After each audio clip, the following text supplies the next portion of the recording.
What if everything falling apart right now is not punishment? What if it is the specific entrance exam for the life you have been asking for? And what if you are failing it, not because you are not strong enough, but because nobody told you what was actually being tested? There is a specific season in a human life that most people survive without ever being given its accurate name. You are likely in it right now, or you have been in it recently enough that the memory of it still has weight, or you are close enough to someone inside it that their experience has given you a proximity to something you have not yet fully understood. The season looks from the outside like a collection of circumstances, going wrong in a pattern that feels too consistent to be coincidental. The job situation that was supposed to resolve has not resolved. The relationship that was supposed to clarify has clarified in a direction you did not choose. The financial pressure that should have eased has not eased. The health concern that appeared manageable has required more management than anticipated. The friendship that felt permanent has developed a fracture you do not know how to repair. The project you gave significant energy to has produced significantly less than the energy you gave it. And the specific quality of this season that makes it different from ordinary difficulty, from the ordinary friction of a life moving through circumstances that are neither perfectly aligned with your preferences nor catastrophically opposed to them,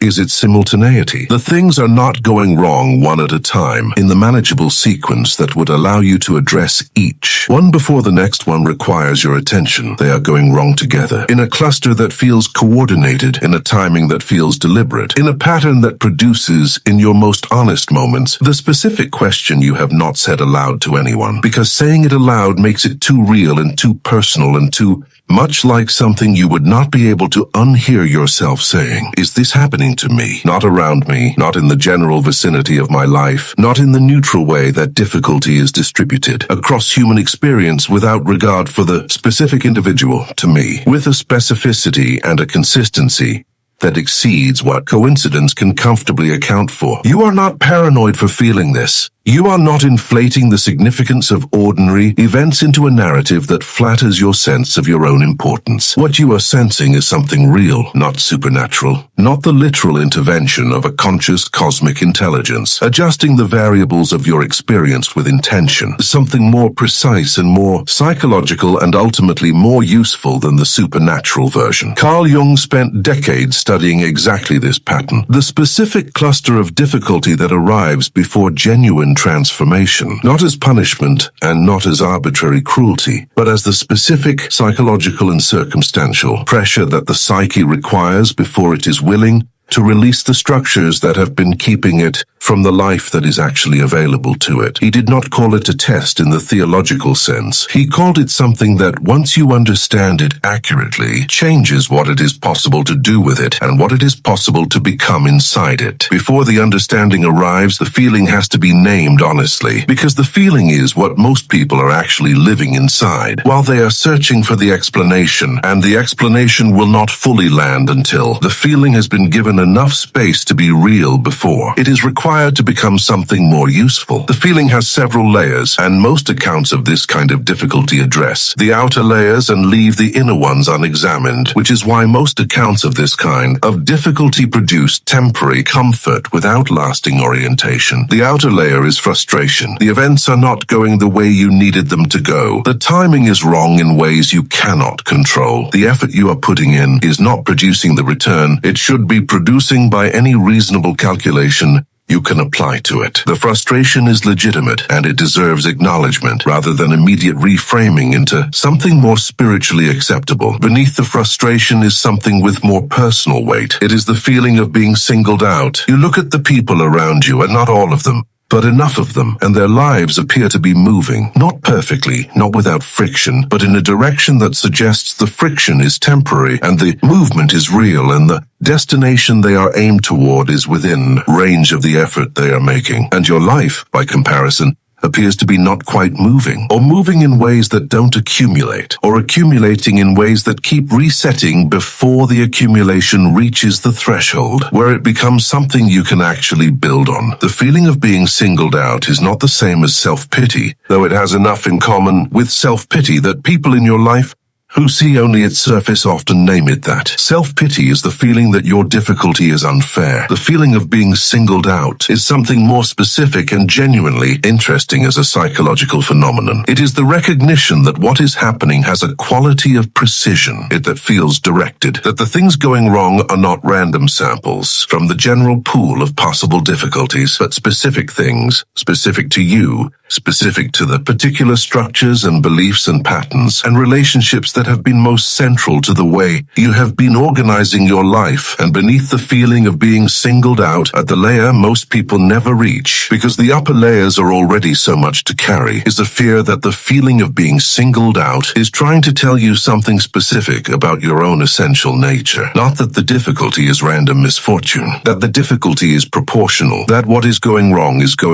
because something in you is the kind of thing that produces this quality of difficulty. That the test, if it is a test, is revealing something about you that the test was designed to reveal. And the specific fear underneath that recognition is the oldest and most fundamental fear available to a person who is being honest with themselves in the dark. What if what it is revealing is a deficiency rather than a direction? This fear is what prevents most people from engaging with the difficulty accurately, not the circumstances. The fear of what the circumstances might mean about them. And the most important thing I can tell you before we go any further into the map of what is actually happening is this. The deficiency interpretation is almost always wrong, but the direction interpretation requires the kind of honesty that the deficiency interpretation, uncomfortable as it is actually easier to sustain then. Because the direction interpretation requires you to look at what specifically is being dismantled, and looking at what is being dismantled requires acknowledging, often for the first time with full clarity, that those things needed to be dismantled. And that acknowledgement is the specific difficulty inside the difficulty that most people are actually avoiding when they interpret the season as punishment. Carl Jung introduced a word that most people encounter in the context of spiritual or philosophical discussion, and that rarely gets applied to the specific, ordinary, ground-level experience of a life that appears to be falling apart in a coordinated way. The word is enantiodromia. It comes from the Greek, and it means the tendency of things to run into their opposite. Jung used it to describe a law of the psyche that he observed so consistently across such a wide variety of patients and historical situations that he came to consider it not a tendency, but a structure, a built-in feature of how psychological systems actually work, rather than an occasional phenomenon that happens under specific conditions. The law stated plainly is this: any psychological position that is held with enough one-sidedness and enough sustained commitment will eventually generate its own reversal, not through external intervention, through the internal logic of the psyche itself, which has a self-correcting function that operates whether or not the conscious mind wants it to operate, and that produces its corrections with a completeness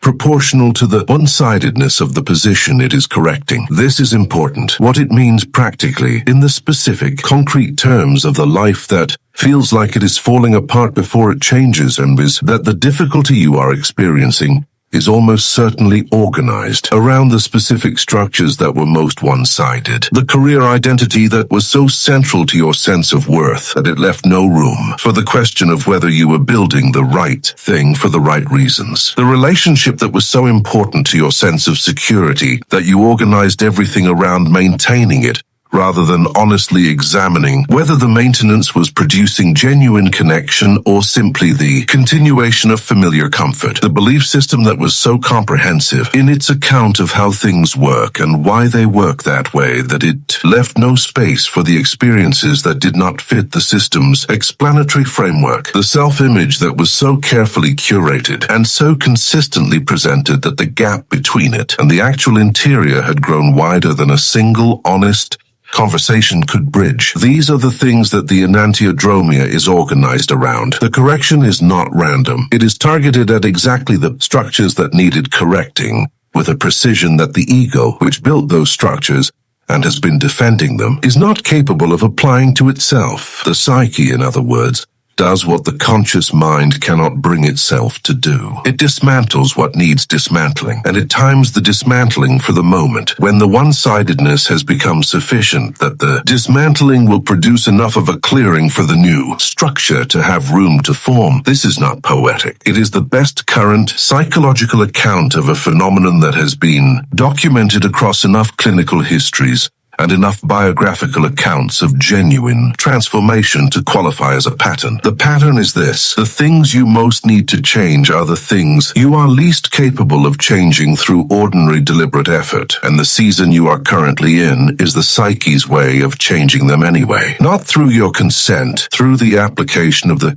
specific pressure required to move what your own intention was not sufficient to move. What if the difficulty is not evidence that you are failing at your life? What if it is evidence that your life is correcting itself in the only direction it knows how to correct something you have been unwilling to correct on your own? Here is where the real-life texture of this has to come in, not abstract psychology. The specific, ordinary, unglamorous experience of what this actually looks and feels like when you are inside it at 3 in the morning, and the understanding of why it is happening has not yet arrived to make it more bearable. You have stopped sleeping the way you used to sleep, not because anything specific wrong in the hours before bed. You could name the things that are wrong, but they are not new. They have been wrong for a period of time. Now, and the pattern of not sleeping started before the current, things going wrong and continued through them, and shows no clear connection to any specific event that could be addressed and thereby restore the sleep. The not sleeping is its own thing, a background hum of something unresolved that the daytime's obligations drown out, and the nighttime silence brings back to a volume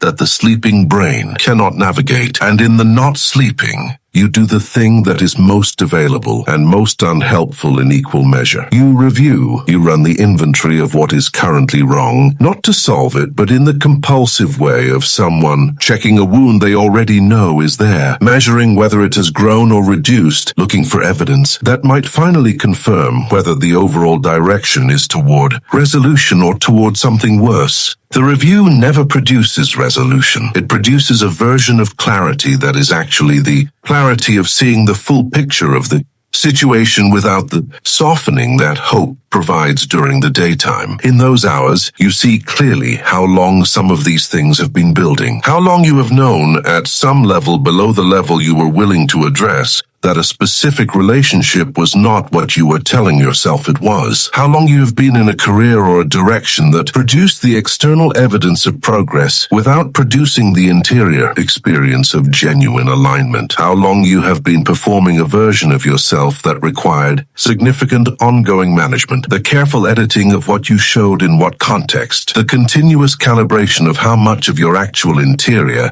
was safe to reveal to whom, the specific exhaustion of a person who is never quite entirely themselves in any room they enter. These things were true before the season of difficulty began. The difficulty did not create them. What the difficulty did was remove the specific mechanisms by which you were managing not to look at them directly. The busyness that kept the interior quiet enough to be navigable. The forward momentum that made addressing the underlying misalignments feel less urgent than it would have been in the absence of the momentum. The external evidence of things going well enough in enough categories that the categories going poorly could be managed into peripheral awareness rather than requiring direct engagement. The difficulty removed these mechanisms not as punishment but as the specific and perhaps only available path toward an honesty about the actual state of things that the mechanisms were preventing. What if what the difficulty took from you was not something you needed? What if it took exactly what was making you willing to tolerate what you were tolerating? And what if that specific removal was the most genuinely caring thing that could have happened to you in the specific season when it happened? The people who have been through this season and come out the other side with a life genuinely different from the one they entered it with, not just externally reconfigured but internally reorganized in ways that make the life feel like it belongs to them rather than to the performance of them. These people almost universally report a specific moment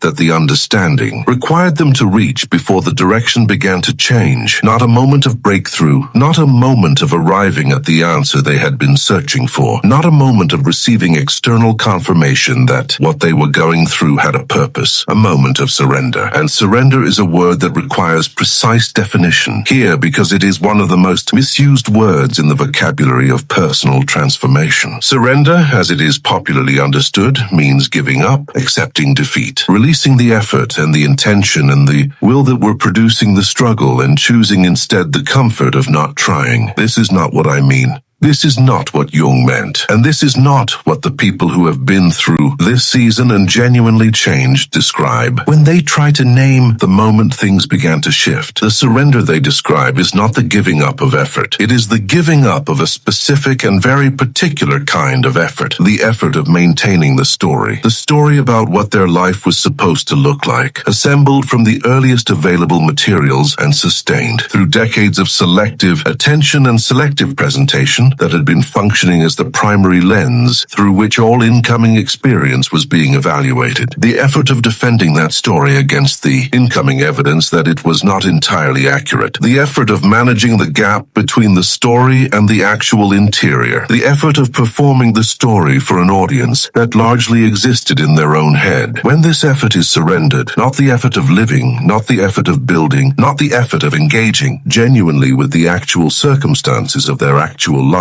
but specifically and only the effort of maintaining a story about that life that the circumstances were increasingly refusing to support. Something changes, not in the external circumstances, not immediately, not in ways that are visible to anyone else at the moment of surrender, in the relationship between the person and their own interior. The interior, which had been organizing its considerable resources around defending the story and managing the gap, suddenly has those resources available for something else, and what they begin to do with those resources in the specific days and weeks after genuine surrender is the beginning of what eventually becomes visible as the changed life. What if the effort that the difficulty is asking you to release is not the effort of trying? What if it is the effort of maintaining a story that the difficulty is specifically and accurately dismantling? And what if the release of that story is not lost but the first real breath you have taken in longer than you can honestly remember? Jung identified the specific structure of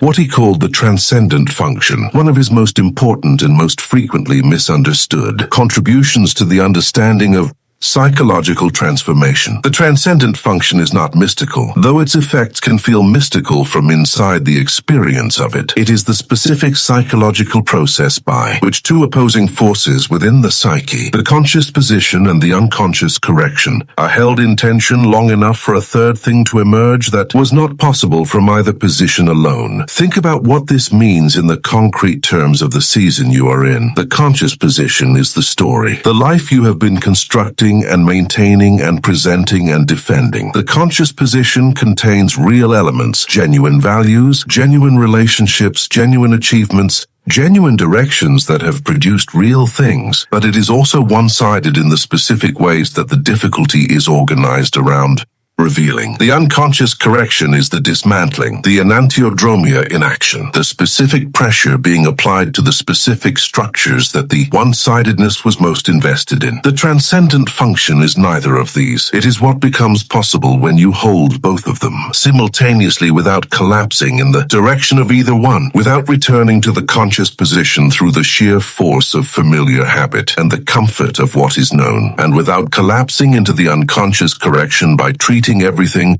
that is currently going wrong as evidence that nothing was ever right, and that the entire structure of your life was a mistake from the beginning. Holding both simultaneously, the real value of what was built and the real necessity of what is being dismantled, requires the specific and rarely discussed psychological capacity that Jung considered the most important developmental achievement available to a person in the middle of genuine transformation. He called it the tolerance of tension, not the resolution of tension, its tolerance.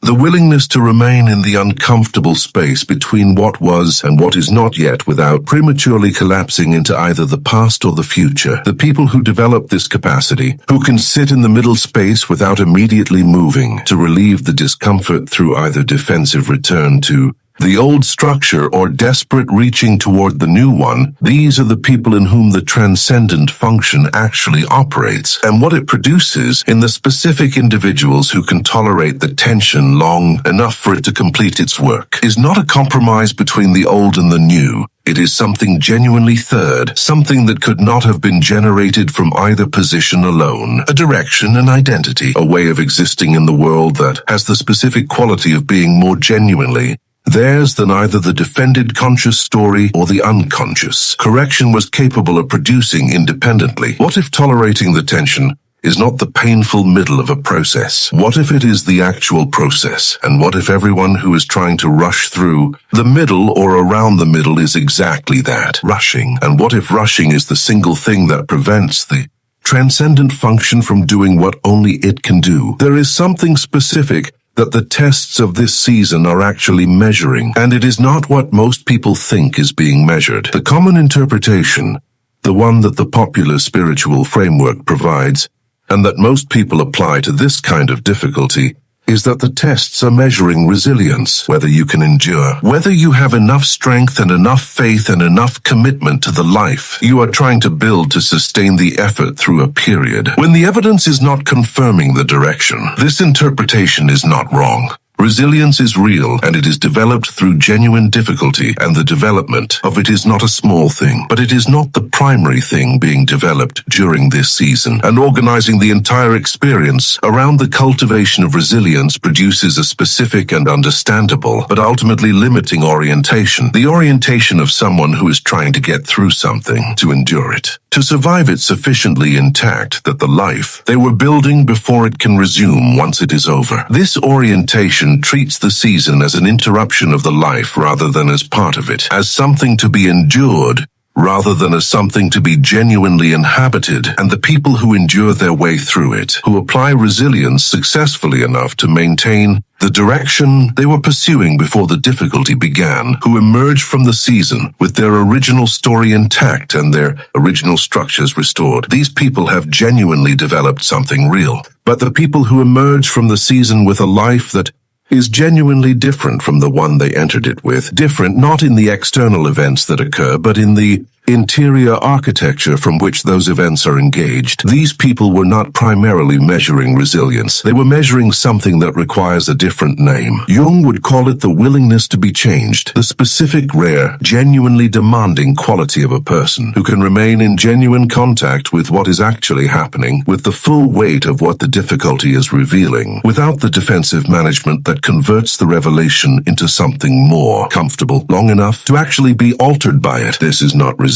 Resilience is the capacity to return to your original shape after being deformed. What the season measures is something almost opposite, the capacity to allow the deformation, to permit the original shape to be changed, because the original shape was produced by conditions that no longer apply, and that the changed conditions of your actual current life require something different to navigate. The willingness to be changed is rarer than resilience, because it requires something resilience does not require. It requires the specific kind of humility that only becomes available to a person who has been willing to look honestly at what the difficulty is organized around and to acknowledge, without the defensiveness that self-protection produces, that those things needed to change. Not that they were wrong from the beginning, not that you were foolish to have built them, that the conditions that made them functional have changed, and the structures themselves need to change in proportion, and the difficulty is the specific and perhaps only available instrument for producing that change in a person who was not going to produce it on their own. What if the test is not whether you can survive what is happening? What if the test is whether you can let it change you? And what if letting it change you is harder than surviving it in a way that only becomes clear once you understand what it is actually asking? The shadow of everything I have said so far requires naming, because the shadow of a comforting framework is always its potential to become a different kind of avoidance. The framework I am describing, the universe tests you before your reality changes. The difficulty is organized around what needs dismantling. The season is the entrance exam for the life you have been asking for. This framework is true in the specific cases where it applies, and it does not apply universally. There are human beings going through genuine, catastrophic,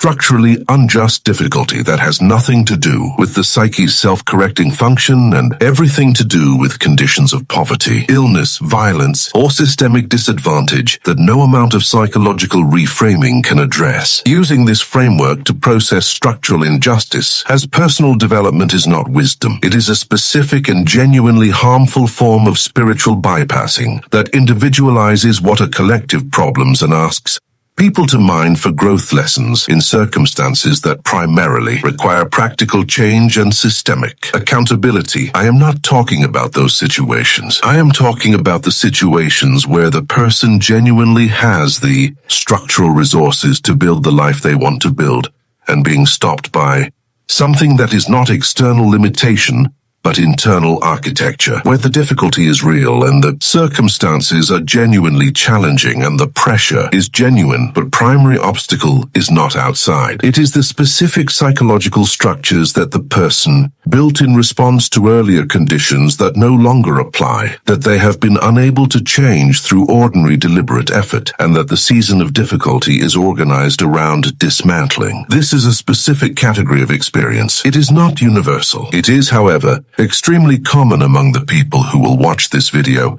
people who have enough psychological development to be asking questions like these, enough self-awareness to recognize the pattern when it is named accurately, and enough of a gap between the life they are living and the life they sense is available to them that the gap itself has become a source of genuine suffering. For those people in that specific situation, the framework is not a comfort. It is a map, and a map is only useful if it accurately describes the territory it is representing. This one does, not perfectly, not with the precision of a clinical assessment applied to a specific individual case, but accurately enough to be more useful than the alternative. Frameworks that most people in this situation have access to, which are primarily limited to the resilience narrative and the patience narrative and the "this too shall pass" narrative that all orient the person toward enduring the season, rather than engaging with what it is actually doing to them and asking of them. The most important practical question is the one that most people in this season never get to ask because they are so focused on managing the circumstances that the interior dimension of the experience never receives the quality of attention it requires. The question is not, what do I do about what is happening? That question has its uses and its answers, and the practical management of the circumstances that are going wrong deserves genuine, practical engagement rather than spiritual bypassing into the interior while the external continues to deteriorate. But the more important question, the one that determines what the season eventually produces,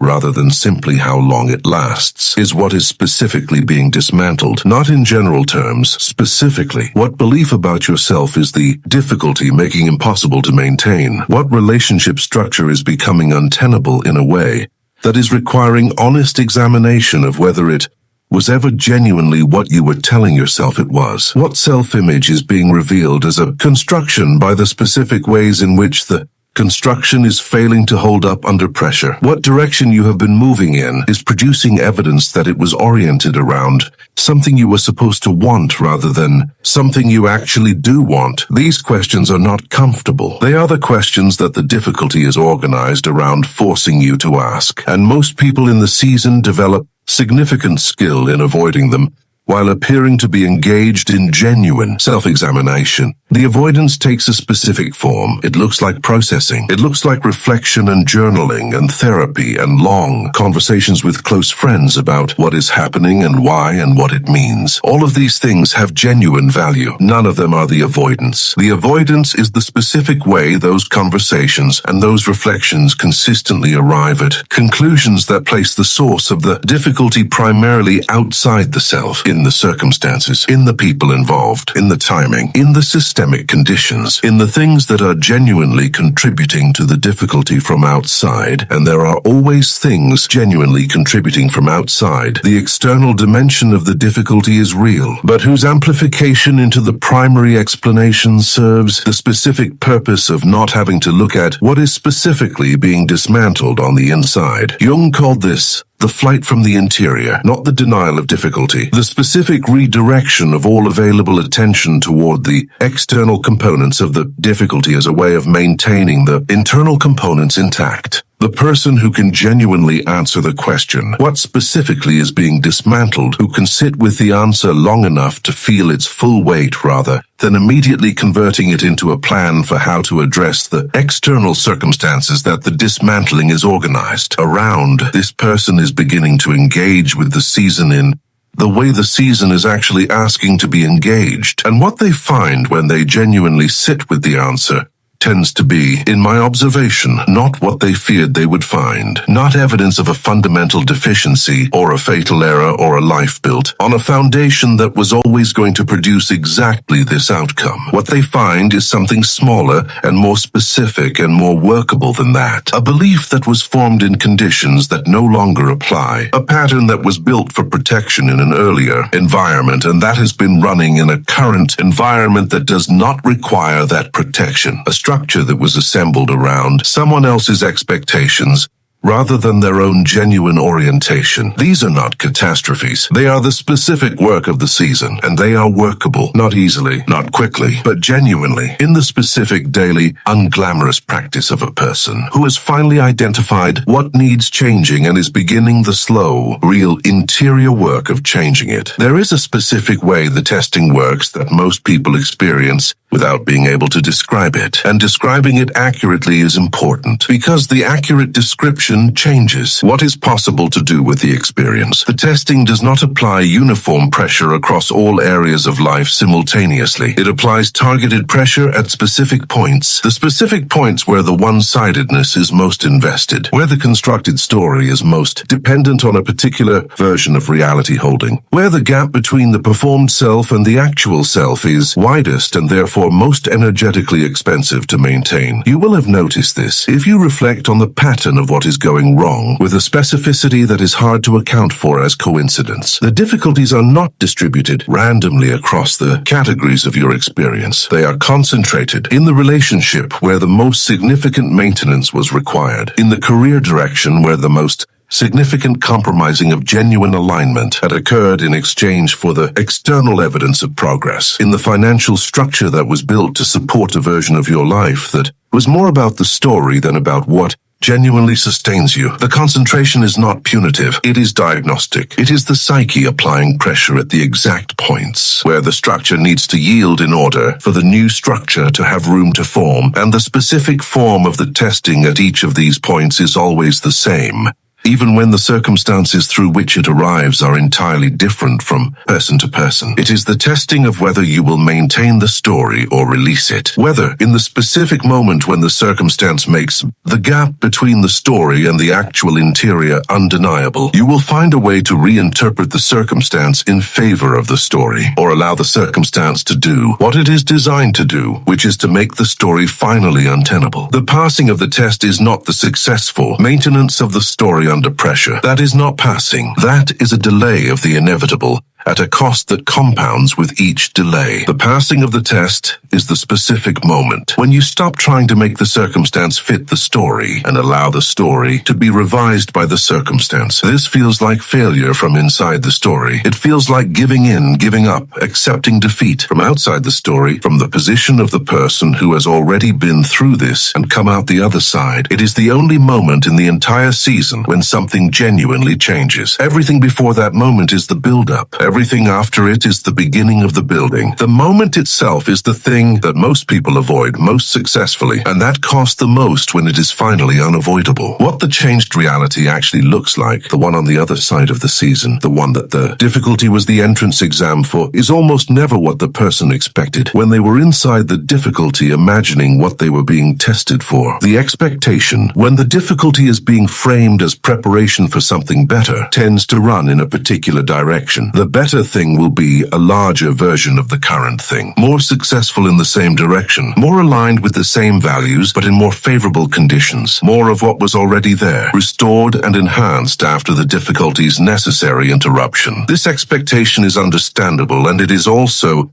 In almost every genuine transformation, wrong in the specific way that matters most. The changed reality is not a larger version of the previous story. It is a different story, built from different materials, oriented around different questions, producing a different quality of daily experience that is not more in the direction of the previous story, but genuinely different, in ways that the previous story's framework was not adequate to anticipate. The people who have been through this season and come out with the changed reality consistently describe a specific and surprising quality of the change. It is quieter than they expected, less dramatic, less recognizable as victory from the framework of the previous story, and also more genuinely theirs, more accurately an expression of something actual about who they are rather than who they were trying to be. The relationship that replaced the one that couldn't survive the season is not more romantic or more intensely connected. It is more honest. The career direction that emerged from the dismantling of the previous one is not more impressive externally. It is more aligned with what they actually do well and what they actually find meaningful, and what they would do if external validation were not the primary fuel. The self-image that formed after the one that couldn't hold up under pressure was released is not more confident or more polished. It is more accurate, more capable of including the complicated and the ambivalent and the genuinely uncertain without the specific anxiety of a person who cannot afford to be complicated or ambivalent or uncertain because their story requires something cleaner. What if the life on the other side is not more? What if it is more real? And what if more real is worth more than you currently believe? From inside the framework that is making more real feel like less. The three specific practices that orient you most usefully in the middle of the season, not to rush through it or to avoid it, but to engage with it in the way that makes what it is capable of producing actually possible, require naming precisely because the season without orientation tends to produce either the defensive return to the previous story or the collapse into the difficulty, as though the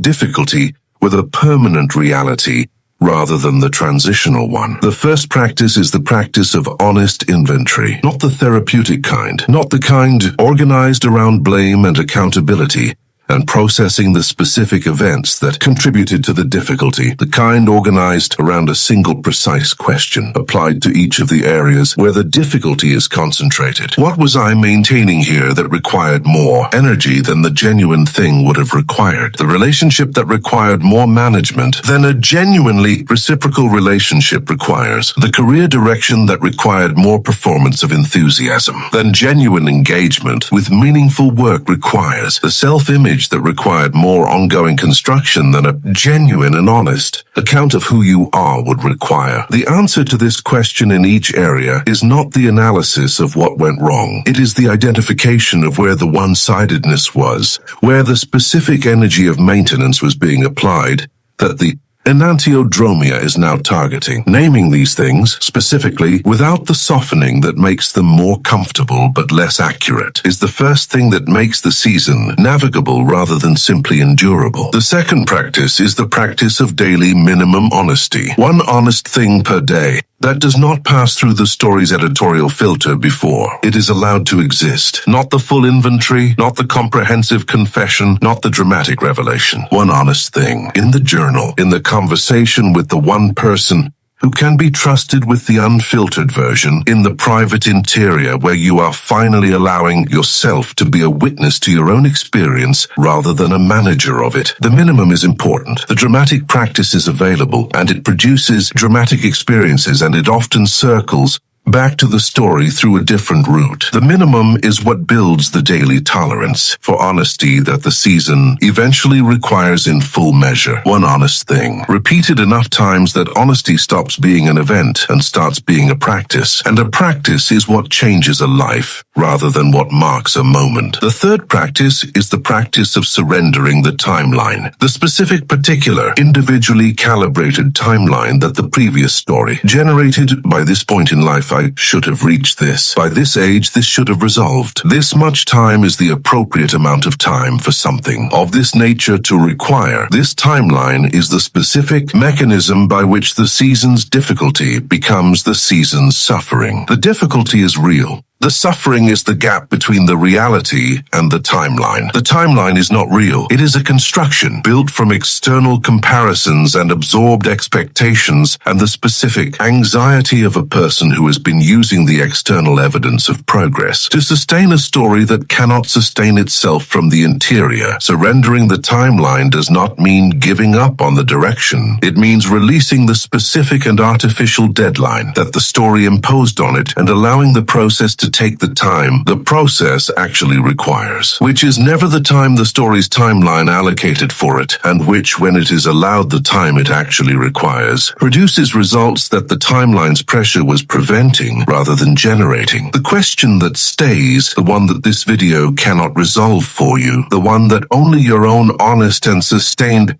presence in the middle of the season will eventually answer, is not when this ends. That question, though it is the most urgent one from inside the difficulty, is also the least useful one because it organizes attention toward the exit rather than toward the content. The question that stays is what specifically is this organized around, not in the general sense of what category of difficulty, not in the framework sense of what psychological dynamic is being activated, in the most personal and most specific and most honest sense available to you. What is this particular difficulty organized around your particular life asking you to look at? What is it making untenable that you have been maintaining at significant and ongoing cost? What is it dismantling that needed dismantling, but that you were not willing to dismantle through deliberate effort alone? These questions, asked genuinely, and held with the willingness to receive an honest answer even when the honest answer is uncomfortable, are the actual work of the season, not the management of the circumstances, though that management is real and necessary, not the cultivation of resilience, though resilience is a genuine and valuable outcome. The actual work, the interior work that produces the changed reality on the other side of the season, not by rushing toward the other side, by genuinely inhabiting the middle, by allowing the specific things that are being dismantled to be dismantled without the desperate construction of replacement structures before the clearing is complete, by tolerating the specific tension of existing between what was and what is not yet with enough presence and enough honesty that the transcendent function, the third thing,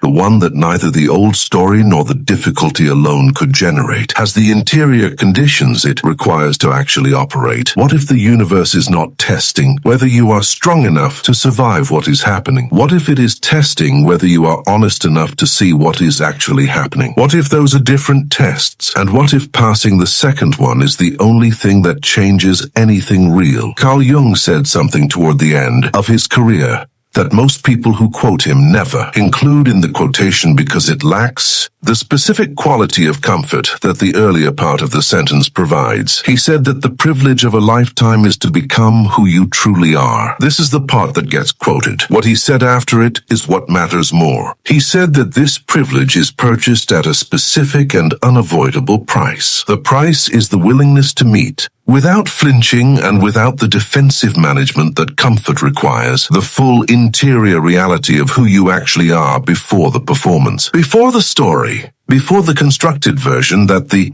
world has been receiving and that you have been delivering with enough consistency that the delivery itself has become confused with the truth. The difficulty of this season is that price, not metaphoric.